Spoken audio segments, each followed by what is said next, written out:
దేవుని నామంన అందరికీ వందనాలు. గడిచిన కాలంలో ఆదికాండము 2వ అధ్యాయాల గురించి ఎన్నో విషయాలు మనం తెలుసుకున్నాము. ఈ దినము ఆదికాండము 3వ అధ్యాయంలో ప్రభు మనతో ఎన్నో విషయాలు చెప్పాలనుకుంటున్నారు. ఆ విషయాలు ఏమిటో, అసలు ఏం జరిగింది అని మనం తెలుసుకున్నట్లయితే ఆదికాండము 3వ అధ్యాయము 1వ వచనాన్ని తీసినట్లయితే, దేవుడైన యెహోవా చేసిన సమస్త భూ జంతువుల్లో సర్పము యుక్తి గలదై ఉండెను. అది స్త్రీతో, ఇది నిజమా? ఈ తోటలో చెట్లలో దేని ఫలమైనను మీరు తినకూడదని దేవుడు చెప్పెనా అని అడిగెను. అందుకు ఆ స్త్రీ, ఈ తోట చెట్టు ఫలంలో మేము తినవచ్చును, అయితే తోట మధ్యలో ఉన్న చెట్టు ఫలమును గురించి దేవుడు మీరు చావకుండానట్లు వాటిని తినకూడదని, వాటిని ముట్టకూడదని చెప్పినని సర్పముతో అనెను. చూడండి, ఇక్కడ మొదటి ఒక వాక్యములో ఏముంది అంటే, భూ జంతువుల్లో కల్లా అన్నిటికన్నా కూడా సర్పము చాలా యుక్తి గలదై ఉంది అనే మాట చెప్పబడిందండి. ఈ యొక్క సర్పము చాలా దేవుడు దానికి మంచి యొక్క జ్ఞానమును చక్కటిగా ఇచ్చాడు. కానీ ఆ యొక్క పాము కూడా తన యొక్క బలహీనతని బట్టి దేవుని యొక్క మాట కాకుండా అవిధేయత చూపిస్తూ అపవాదికి వారధిగా పనిచేసింది.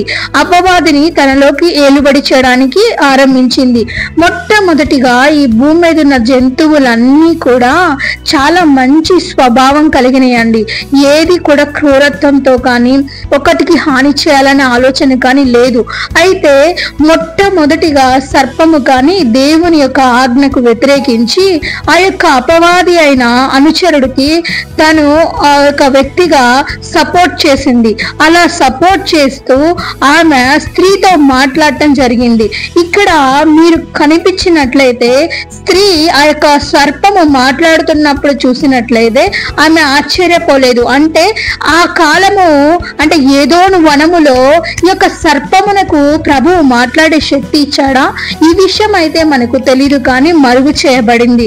కానీ ఇక్కడ స్త్రీ మాత్రము తను మాట్లాడుతున్నప్పుడు ఎంతో చక్కగా తను అడిగిన మాటలకు సమాధానం ఇవ్వడం ప్రారంభించింది. ఏమిటి అని అంటే, ఈ తోట చెట్లలో ఫలాలు అన్నీ కూడా తినచ్చని మీకు తెలుసా? ఈ వీటిలో ఒక పండు తినద్దని దేవుడు మీకేమైనా చెప్పాడా అని అడగడం జరిగింది. అయితే ఆ యొక్క స్త్రీ, ఈ యొక్క తోటలో ఉన్న సమస్త ఫలములు మేము తినచ్చు, కానీ ఈ మధ్యలో ఉన్న ఫలాన్ని మాత్రము తినకూడదు, ఈ చెట్టు ఫలమును తినకూడదు, తింటే చచ్చిపోతాము అని ప్రభు మాతో చెప్పాడు అని చెప్పింది.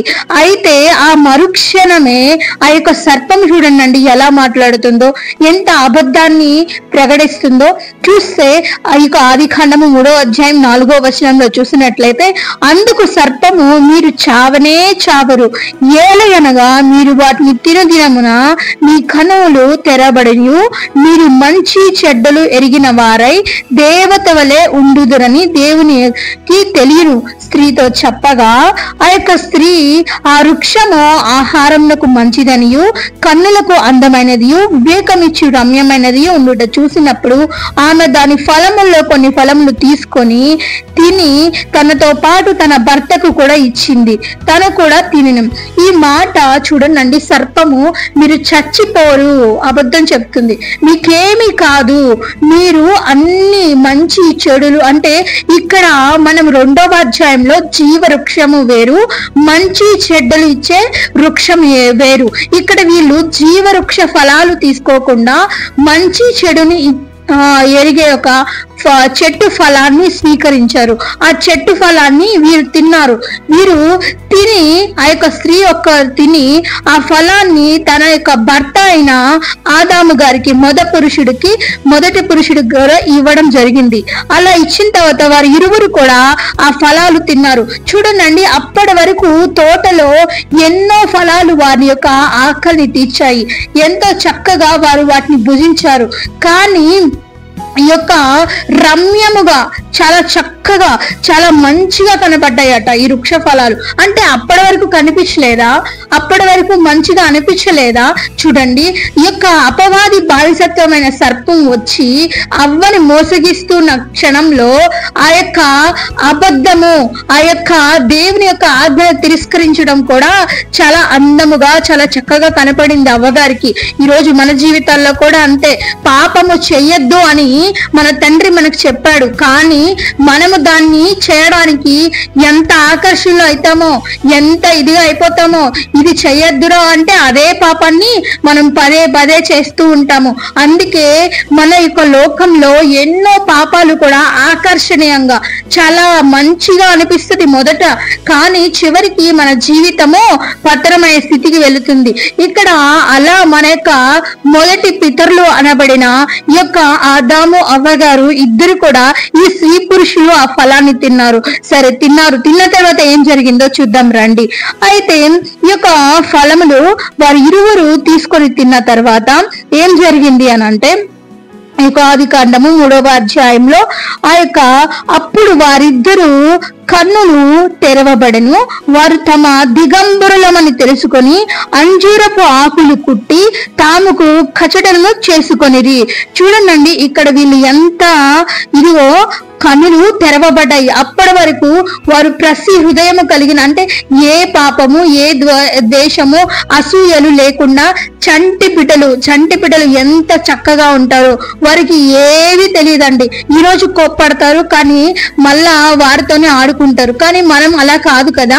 జ్ఞానం ఎదిగిన మనకి ఎలా ఉంటదంటే గొడవ పడితే వాళ్ళని దూరపరుస్తాం. కానీ ఇక్కడ అప్పటి వరకు ఏమీ తెలియకుండా పసి కోణంలా ఉన్న ఈ యొక్క స్త్రీ పురుషులు ఇద్దరు కూడా మేము దిగంబరులుగా, అంటే మేము వస్త్రములు ఏమీ లేకుండా ఉన్నాము అని తెలుసుకొని వారు వెంటనే అక్కడ ఉన్న అంజూరపు చెట్టు ఆకుల్ని తీసుకొని వారికి చక్కగా ఈ యొక్క అవయవాలు కనపడకుండా వారి శరీరాన్ని దాచుకోవడం జరిగింది.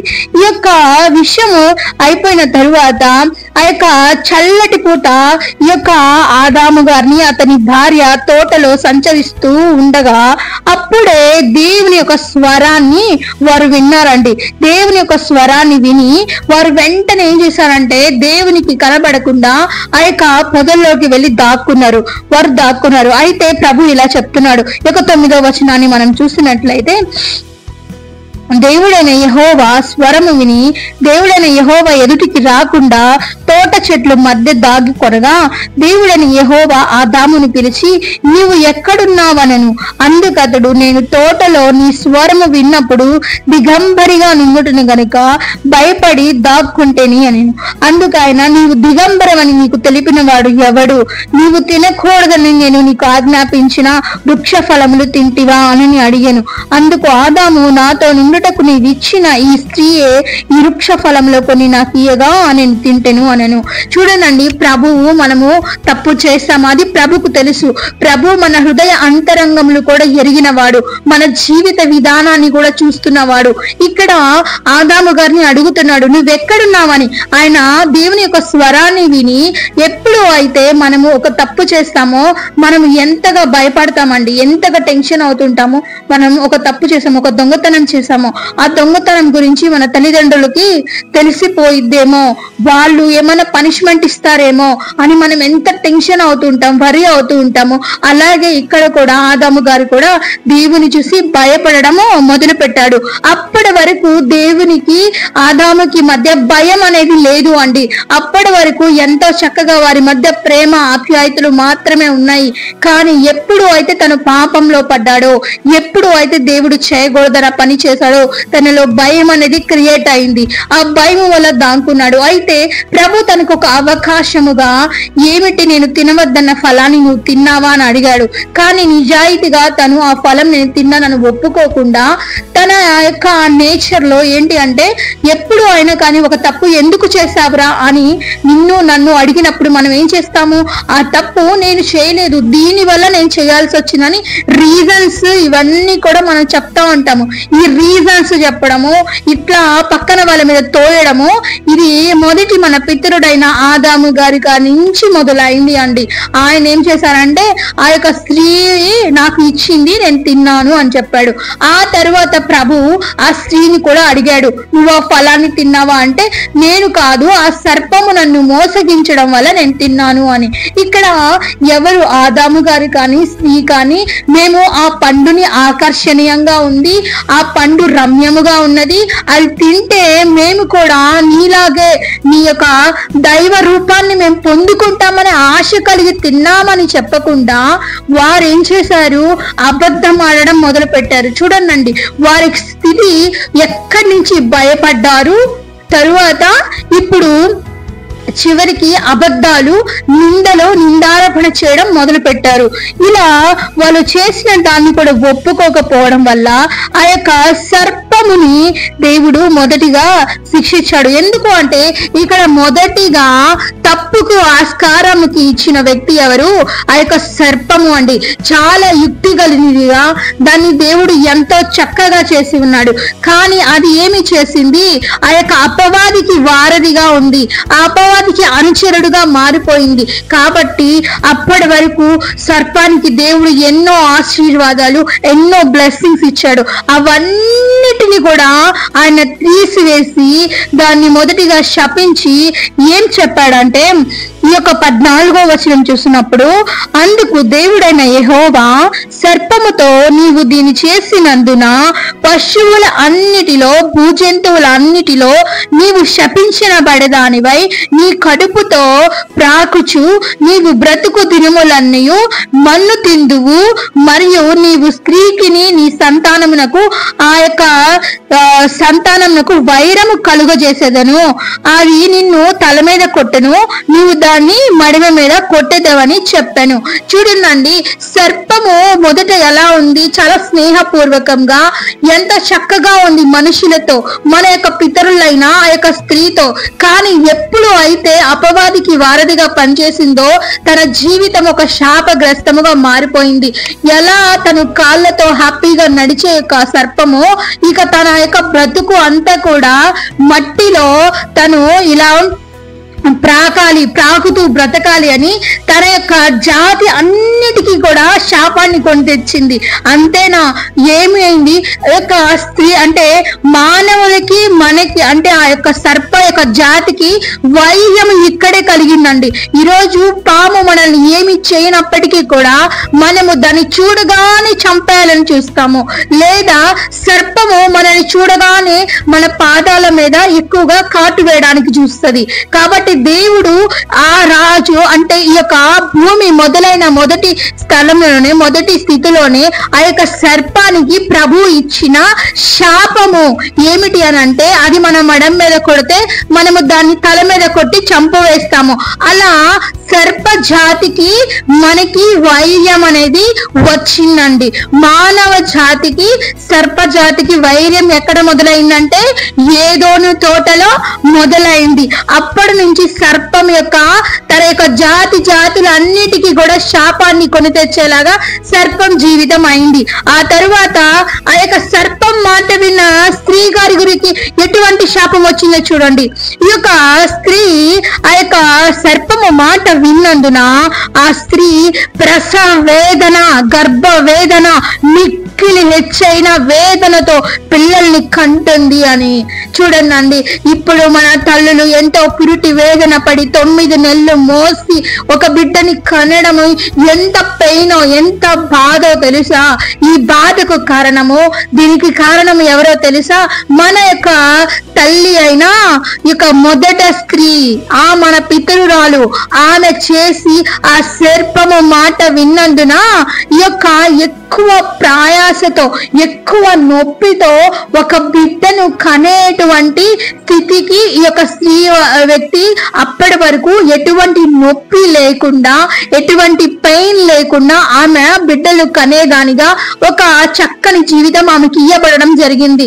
కానీ ఎప్పుడు అయితే ఆ యొక్క సర్పముతో మోసగించబడిందో, ఎప్పుడు అయితే ఆ సర్పం యొక్క మాటలు వినడం మొదలు పెట్టిందో తన జీవితము తన బ్రతుకు సమస్తము కూడా మార్చివేయబడి ఎంత ఘోరముగా అంటే ఎంతో ప్రయాసతో ఎంతో నొప్పులతో కొంతమంది కొంతకాలము కింద ఈ యొక్క అంటే ప్రసవ వేదన కలుగుతూ బిడ్డల్ని కన్న తర్వాత చనిపోయిన వాళ్ళు ఎంతో మంది ఉన్నారండి, ఎంతో మంది ఉన్నారు. అంత భయంకరమైన పనిష్మెంట్ స్త్రీకి వేశారు. అండ్ అంతేనా, ఆమె తన భర్తని ఎంతగా ప్రేమించినప్పుడు వారిద్దరూ ఏకమైనప్పుడు వారు ఆ గర్భాన్ని ఆ యొక్క బిడ్డను కనుగల శక్తి దేవుడు వారికి ఇవ్వడం జరిగింది. ఆ తర్వాత ఈ యొక్క స్త్రీకి శాపవచనం అయిపోయిన తర్వాత స్త్రీ మాట విని మోసపోయిన వ్యక్తి ఎవరు? ఆదాము. సో నెక్స్ట్ దేవుడు ఆదాము దగ్గరికి వచ్చి, నీవు నీ భార్య మాట విని తినవద్దని నేను నీకు ఆజ్ఞాపించిన వృక్ష ఫలములు నువ్వు తింటివి గనుక నీ నిమిత్తము నేల శపించబడినదై ప్రయాసతో నీవు బ్రతుకు దినములన్నయో దాని పంట తిందువు, అది ముండ్ల తుప్పలను గచ్చ పొదలను నీకు మొలిపించెను, ఆ పొలములో పంట తిందువు అని.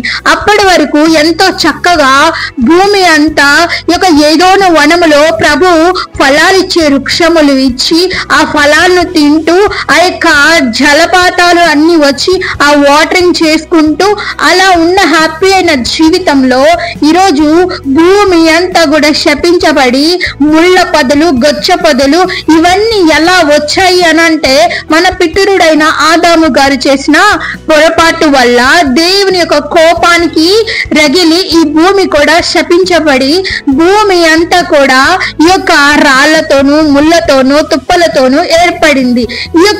ఈ తుప్పల్ని ఈ యొక్క పొలముగా దాన్ని చక్కగా చేసి ఆ పొలములో వ్యవసాయం చేసి ఆ పంట తినాలని ఆ యొక్క మొదటి ప్రభు ఆదాము గారికి చెప్పారు. ఆ యొక్క మన పితరులు చెప్పిన మాటనే ఈ రోజు వరకు కూడా మనము తింటున్న ఆహారము కూడా ఎంతో మంది కష్టపడి వ్యవసాయము చేసి వారు కష్టముతో ఆ బురదలో ఆ మట్టిలో వాడు పడుతున్న ప్రయాస అంతా కూడా ఇక్కడి నుంచి వచ్చిందేనండి. ఆనాడు పితరుడైన ఆదాము గారు చేసిన పొరపాటుకి ఈ రోజు ఎంతో సుఖముగా ఆహారం తినాల్సిన మనము ఎంతో కష్టపడి చెమట ఊరిస్తే గాని, అంటే లైక్ మన తండ్రి మన యొక్క నాన్న పని వెళ్ళి కష్టపడితే కదా మన ఇల్లు అంతా గడుస్తుంది. అంత కష్టానికి కారణం ఎవరు అంటే మన యొక్క పితరుడు అయిన ఆదాము గారు.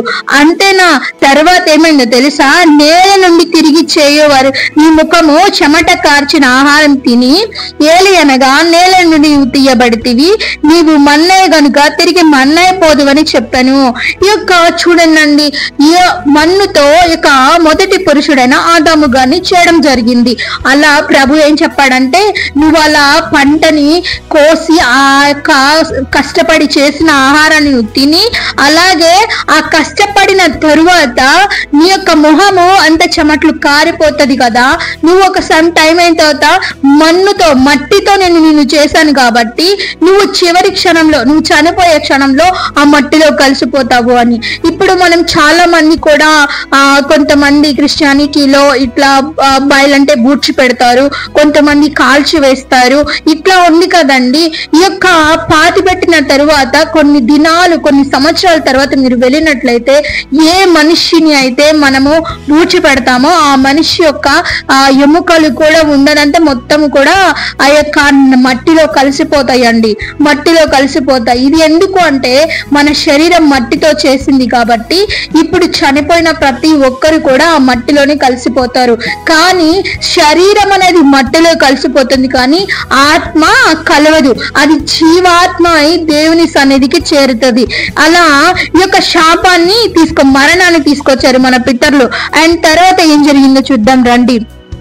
ఆదాము తన భార్యకు అవ్వ అని పేరు పెట్టాడు.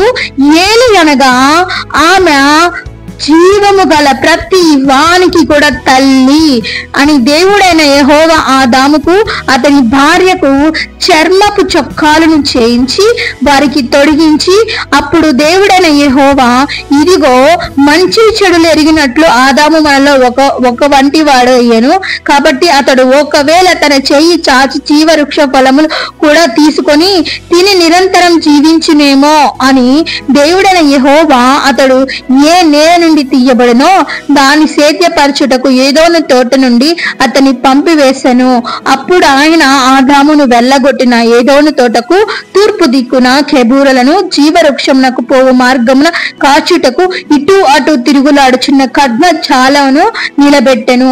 చూడండి, ఇక్కడ మంచి చెడులు ఎరిగిన ఫలాన్ని తిన్నాడు అంటే ఏది మంచి ఏది చెడు అనేది మనకి ఈరోజు తెలుస్తుంది. అంటే దానికి కారణము ఏంటి అని అంటే మన పితరులైన ఆదాము అవ్వ గారు ఆ యొక్క వృక్ష ఫలాన్ని తినడం వల్ల. దాని తర్వాత ఆ వృక్ష ఫలాలు తిన్న తర్వాత మీరు ఫస్ట్ ఆఫ్ ఆల్ చెప్పాను కదా, జీవ వృక్షం అంటే నిరంతరం జీవించగలిగిన శక్తి ఇచ్చే ఫలాలు కూడా ఆ తోటలో ఉన్నవి, అవి తినద్దు అని ప్రభు చెప్పాడు.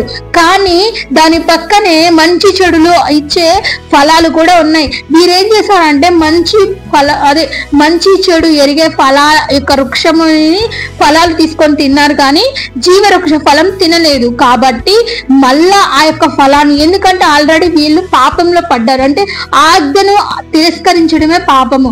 ఇప్పుడు శాపంలో ఉన్నారు, వీళ్ళు చచ్చిపోయే స్థితిలో ఉన్నారు, ఆజ్ఞ అతిక్రమం పాపం చేస్తున్నారు, పాపంలో ఉన్నారు. ఇటువంటి వారు మళ్ళా ఆ జీవవృక్షాలు తింటే దేవుడు అనుకున్న ప్రణాళిక జరగదు. కాబట్టి వెంటనే వారిని ఆ ఏదోని తోట నుంచి బయటికి త్రోసివేసి ఆ తోటలోకి తిరిగి వెళ్ళనివ్వకుండా దేవుని యొక్క దేవదూతని కావిలిగా ఉంచి, అలాగే ఒక ఖడ్గాన్ని ఆ యొక్క తోట అంతా కూడా జీవవృక్ష ఫలం వైపు వెళ్ళనివ్వకుండా అది తిరుగుతూ ఉండేలాగా దేవుడు ఏర్పాటు చేశాడండి.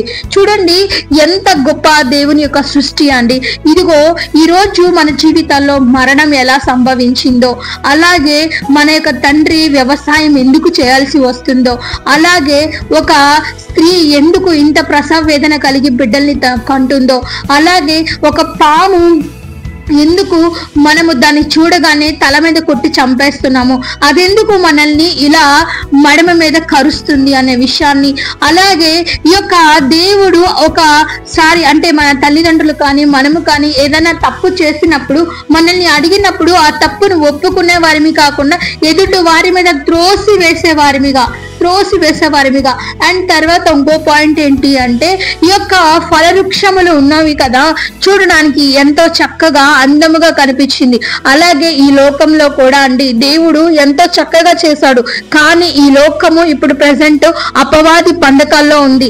ఇది మనల్ని పాపము వైపు ఎలాగైతే ఆదాము అవ్వని అలాగే సర్పాన్ని మోసం చేసి దేవుని యొక్క ఆశీర్వాదాన్ని ఆజ్ఞని అతిక్రమించేలా చేసిందో మనల్ని కూడా అలాగే చేయాలనుకుంటుంది. కాబట్టి మనము చాలా తెలివిగా ఉండాలి. దేవుడు ఇచ్చిన జ్ఞానముతో ఏ పాపములో పడిపోకుండా దేవుడు మనకి ఇయ్యబడిన ఎటువంటి ఆజ్ఞలైతే ఉన్నావో వాటి అనుసారంగా మనం జీవిద్దామా. అండ్ అలాగే ప్రభు ఈ రోజు మనతో ఎన్నో విషయాలు చెప్పినందుకు ఆ దేవునికి కృతజ్ఞతలు చెప్దామా. రండి ప్రార్థన చేసుకుందాము.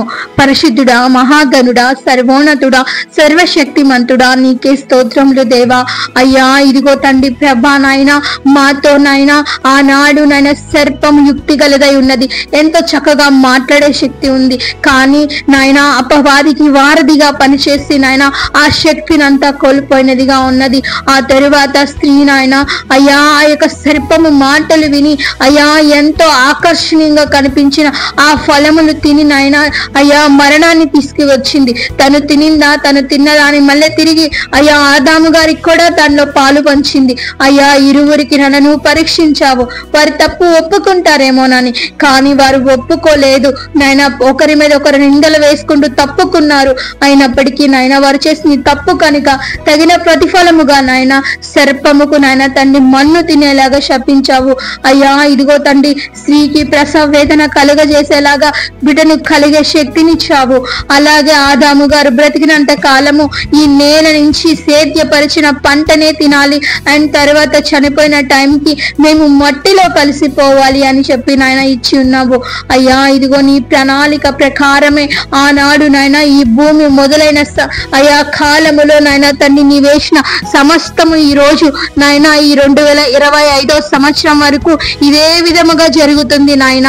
ఇదిగో నువ్వు ఎన్నోసార్లు పాపంలో పడిపోకూడదని, అపవాది యొక్క కుయుక్తిలో మేము చిక్కుకోకూడదని ఎన్నోసార్లు మమ్మల్ని గర్దిస్తున్నప్పటికీ కూడా అయ్యా తెలుసో తెలియకో నాయన మీ నుంచి దూరముగా వెళ్ళిపోయి నువ్వు చయతోన పాపాన్ని చేస్తూ నాయన అయ్యా నీ కోపాన్ని నాయన మా మీద అయ్యా చూపించుకునే వారిని కాకుండా అయ్యా మొదటి ఆదాము అయ్యా అవ్వలాగా మేము ఉండకుండా ప్రభువా అయ్యా నాయన తండ్రి నీ మాటలు విని నీ ఆజ్ఞానుసారంగా జీవించే వారిగా మాకు సహాయమును దయచేయండి తండ్రి. అయ్యా ఈ శాపము మా వరకే కాదు, మా పిల్లలకి వస్తుంది కదా. ఇదిగో దేవా మా పితరులైన ఆదాము అవ్వగారు చేసిన పనికి ఇప్పటికీ మేము ఆ శాపాన్ని అనుభవిస్తున్నాము. ఇలా మేము కూడా నాన్న నీవిచ్చిన ఆజ్ఞలను నాన్న తన్ని తిరస్కరించి మా బిడ్డల మీదకి మా మీదకి నాన్న నీ శాపాలు తీసుకురాకుండా, నీ యొక్క కోపాన్ని తీసుకురాకుండా, నీ ఆశీర్వాదాన్ని బ్లెస్సింగ్స్ ని తెచ్చేవారిగా మాకు సహాయమును దయచేయండి అయా. మాకు ఇచ్చిన ఈ జ్ఞానాన్ని బట్టి, మాకు తెలియజేసిన విషయాల్ని బట్టి మీకే కృతజ్ఞతాస్తుతులు స్తోత్రములు చెల్లిస్తూ ఈ చిన్ని ప్రార్థన ప్రభువైన యేసుక్రీస్తు నామము పేరట అడిగి వేడుకుంటున్నాము తండ్రి. ఆమేన్, ఆమేన్, ఆమేన్. అందరికీ ప్రైజ్ లార్డ్. అలాగే ఆశ్చర్య హుండా ఛానల్ ని సపోర్ట్ చేయండి ప్లీజ్.